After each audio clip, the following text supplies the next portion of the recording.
Hello students. तो आज की टॉपिक में हम पढ़ेंगे वेलोसिटी। ओके,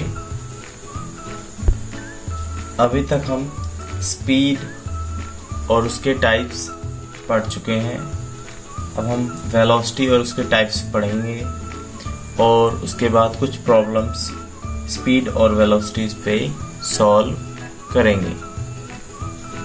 देन वेलोसिटी क्या होती है? वेलोसिटी तो वेलोसिटी को क्या कहते हैं हम?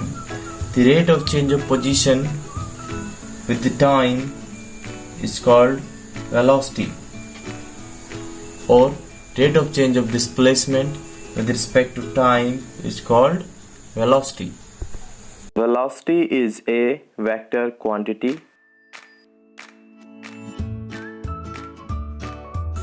Its dimension is m raised to power 0, l raised to power 1 and t raised to power minus 1. Its unit is meter per second in SI system of units, and in CGS system of units its unit is centimeter per second. There are 4 types of velocity. First is uniform velocity. पहली क्या है हमारे पास? Uniform velocity. A particle is said to have uniform velocity if magnitudes as well as direction of its velocity remains same, and this can be possible only when the particle moves in same straight line without changing its direction. तो uniform velocity की definition क्या हमारे पास? जब भी particle इस तरीके से move करता है कि उसकी वेलोसिटी की जो डायरेक्शन है और उसका जो मैग्नीट्यूड है वो बिल्कुल सेम का सेम रहे। और ऐसा कब पॉसिबल होता है? ऐसा ही केस में पॉसिबल होता है जब पार्टिकल स्ट्रेट लाइन में मूव करता है। और एक और डेफिनेशन हम बता सकते हैं, whenever the particles travels equal displacements in equal interval of time in a particular direction, then the velocity of that particle is called uniform velocity. तो आप इस तरीके से भी उसे कर सकते हैं। चलिए नेक्स्ट करते हैं। नेक्स्ट है हमारे पास नॉन यूनिफॉर्म वेलोसिटी। ओके, तो इस केस में हमारे पास जो उसका डिस्प्लेसमेंट होगा वो क्या होगा? अनइक्वल होगा, और या फिर उसकी जो डायरेक्शन क्या हमारे पास नॉन यूनिफॉर्म वेलोसिटी में पार्टिकल की आइदर डायरेक्शन क्या हो सकती है? चेंज हो सकती है। चलिए उससे आगे देखते हैं। So in non uniform velocity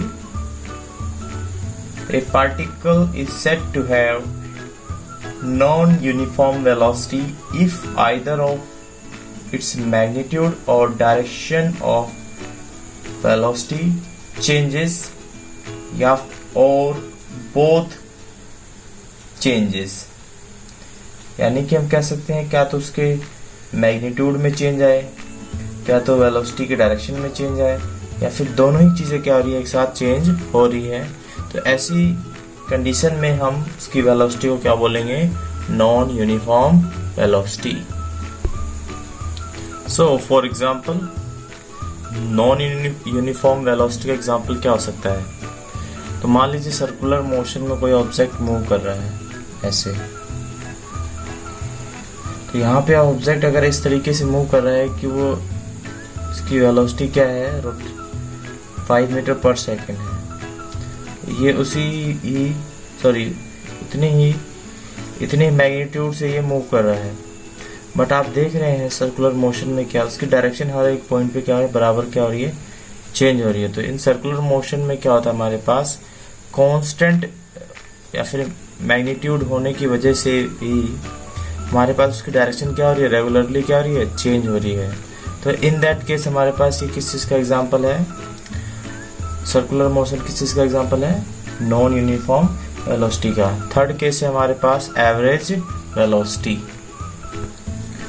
Average velocity is defined as the ratio of displacement to time taken by the body. तो इस तरीके से हमारे पास फॉर्मूला हो जाएगा एवरेज वेलोसिटी का, displacement upon time taken. Velocity average इसको हम लिख सकते हैं ऊपर वेक्टर साइन से, क्योंकि ये वेक्टर क्वांटिटी है। तो क्या हो जाएगा, delta R vector divide by delta T.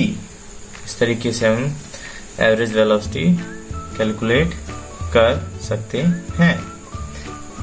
Last and final हमारे पास है instantaneous velocity. So instantaneous velocity is defined as rate of change of position vector of particles with time at a certain instant of time। जो हमारे पास instantaneous velocity होती है वो क्या होती है, वो पर्टिकुलर टाइम पे हमारे पास जो उसका पोजीशन वेक्टर में जो चेंज आता है विद रिस्पेक्ट टू टाइम, ठीक है, उसे आप बोलेंगे the rate of change in position vector with respect to time is known as instantaneous velocity. Okay, तो ये उसकी डेफिनेशन है हमारे पास इंस्टेंटेनियस वेलोसिटी की। उसका फॉर्मूला क्या होगा हमारे पास, तो फॉर्मूला होगा हमारे पास, ओके। कई बार हमारे माइंड में अब क्वेश्चन आता है कि फॉर्मूला भी लगभग सेम है, बस एक वेक्टर क्वांटिटी का फर्क है speed, instantaneous speed and instantaneous velocity में। तो क्या डिफरेंस है, तो स्पीड में हम जैसा कि जानते हैं कि वहाँ पे कोई डायरेक्शन नहीं होती वहाँ पे, तो आप किसी भी डायरेक्शन में आप अपनी डायरेक्शन रेगुलरली चेंज कर सकते हैं। तो इन दैट केस आपके पास जो भी पर्टिकुलर टाइम पे एट दैट इंस्टेंट पे जो भी आपकी स्पीड होगी वही आपकी क्या होगी, इंस्टेंटेनियस स्पीड होगी। लेकिन इस वेलोसिटी वाले केस में आपका एक कंडीशन और ऐड हो जाती है कि आपको बिल्कुल स्ट्रेट मूव करना है, यानी आपको बिल्कुल स्ट्रेट मूव करते जाना है और पर्टिकुलर किसी इंस्टेंट पे जो आपकी वेलोसिटी होगी वही आपकी क्या होगी, इंस्टेंटेनियस वेलोसिटी होगी। बाकी ये सब तो फॉर्मूलाज हैं, लेकिन कॉमनली हमें पता होना चाहिए क्या है। चलिए हम इन दोनों के बीच में कंपैरिजन करते हैं, the comparison between instantaneous speed and instantaneous velocity. तो मान लीजिए हमारे पास कोई पार्टिकल है जो पॉइंट ओ पे है, हमने उसको ऐसे थ्रो करा कि उसकी ट्राजेक्टरी क्या हुई, वो इस तरीके से पास करते हुए पार्टिकल कहाँ हुआ, ऐसे मूव करते हुए यहाँ तक जा रहा है। ये हमारे पास पार्टिकल की हमने अलग अलग पोजीशंस किसी पर्टिकुलर इंस्टेंट ऑफ टाइम पे ले ली है, ठीक है।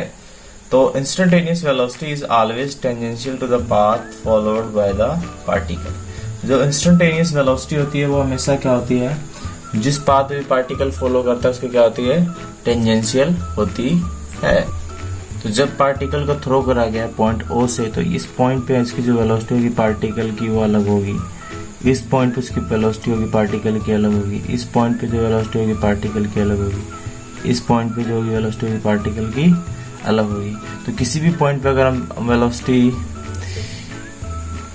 बताना चाहते हैं तो हम उससे बता सकते हैं और उस पॉइंट पे अगर हम डायरेक्शन बताना चाहते हैं स्पेशली, इन दैट केस उस जो हमारे पास कर्व बनी है उस कर्व पे हमें क्या लेना होगा, टेंजेंट लेना होगा। तो यहाँ पे हमारे पास इस पॉइंट पे जो वेलोसिटी है पॉइंट ओ पे, तो वो क्या होगा, इस पे एक टेंजेंट बना देंगे तो वो वेलोसिटी v1 हो जाएगा और उसकी क्या हो जाएगी, डायरेक्शन हो जाएगी। सिमिलरली इस पॉइंट ए पे जो हमारे पास वेलोसिटी की डायरेक्शन होगी वो होगी ये, और उस वेलोसिटी को हमने मान लिया v2। इस पॉइंट पे हमारे पास वेलोसिटी की वैल्यू होगी v3 और उसकी क्या होगा, टेंजेंट होगा। और इसी तरीके से इस पॉइंट पे वेलोसिटी की वैल्यू क्या हो जाएगी, v4। यानी कि अगर हम वेलोसिटी का डायरेक्शन पता करना चाहते हैं तो हमें जिस पॉइंट पे भी हम पता करना चाहते हैं उस पॉइंट पे हमें एक टेंजेंट ड्रॉ करना होगा उस ट्रैजेक्टरी पर। ओके, नेक्स्ट पॉइंट है हमारे पास, A particle may have constant instantaneous speed but variable instantaneous velocity। एक पार्टिकल का क्या है कि जो उसकी स्पीड होती है इंस्टेंटेनियस स्पीड कांस्टेंट हो सकती है, बट उसका इंस्टेंटेनियस वेलोसिटी कांस्टेंट नहीं हो सकती। ऐसा कौन सा एग्जांपल होगा, तो ऐसा एग्जांपल मैं भी जस्ट आपको डिस्कस करके आया हूँ, दैट इज जब पार्टिकल एक यूनिफॉर्म सर्कुलर मोशन परफॉर्म करता है तो उस केस में उसकी जो इंस्टेंटेनियस स्पीड है क्या होती है, फिक्स होती है, बट उसकी वेलोसिटी क्या होती है, हर बार चेंज होती रहती है, क्योंकि वो एक सर्कल में मूव कर रहा है।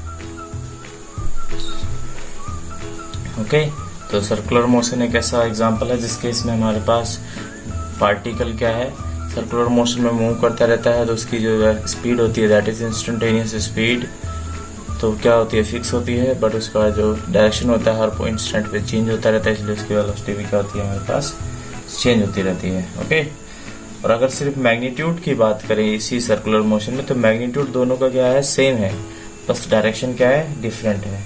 तो यहाँ पे हम एक बात और कह सकते हैं, जो मैग्नीट्यूड होता है इंस्टेंटेनियस वेलोसिटी का ऑलवेज इक्वल होता है इंस्टेंटेनियस स्पीड के। नेक्स्ट पॉइंट है हमारे पास,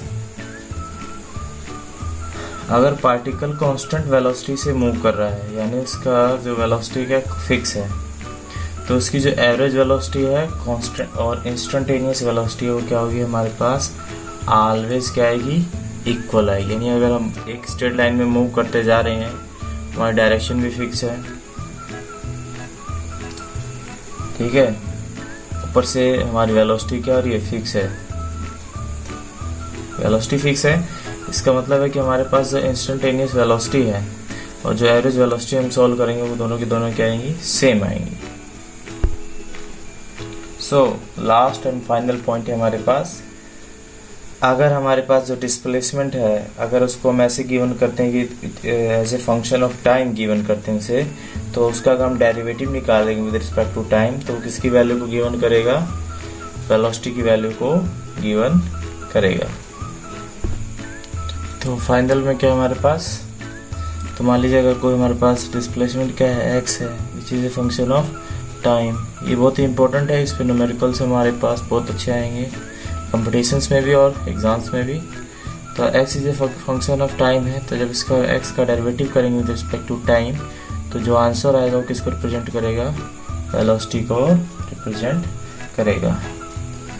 तो प्यारे बच्चों, आज के लिए इतना ही।